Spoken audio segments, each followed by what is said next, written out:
So in part 2 of our demonstration of the EQUELLA SharePoint integration at the Department of Education, we're going to look at the what's called the Resource Centre.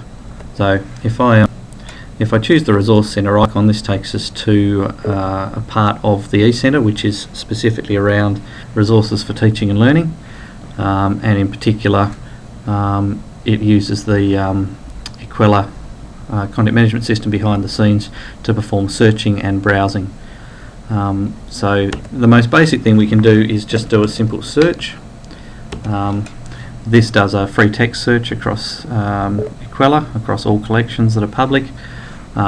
We have the option of putting a where clause on that search, which is defined behind the scenes, and we can look at that later on.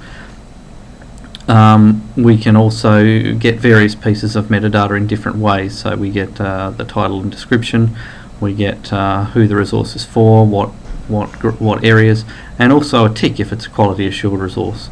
So you can see we found 345 items here. As with the Resource Centre itself, we can choose previous or next, and see 21 to 40. But we can also restrict our search to quality assured resources, and instead of finding 345 items, we'll find there are only 42 items which have the quality assured tick, and that's just another piece of metadata which this particular implementation is using as a filter to allow teachers to search for things that have been marked as particularly high quality resources. So again, that's searching. We can do focused searches for particular types of things like Learning Federation objects. The same sort of search, keyword search again, but now this is targeted just on one collection. So you can see these are all Learning Federation objects, which tend to be fairly interactive learning objects that teachers can use with their classes. Some of the other things that we can look at, and I have to authenticate if I want to look at that particular item. Some of the other things we can look at, we can do a browse.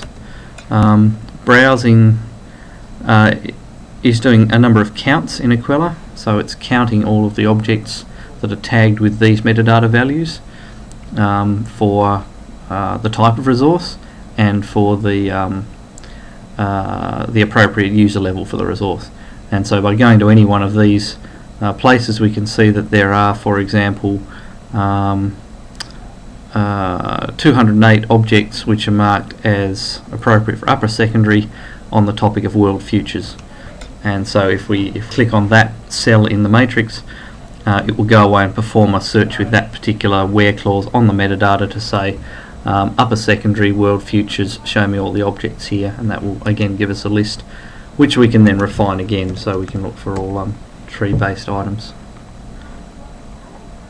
And we're down to one now.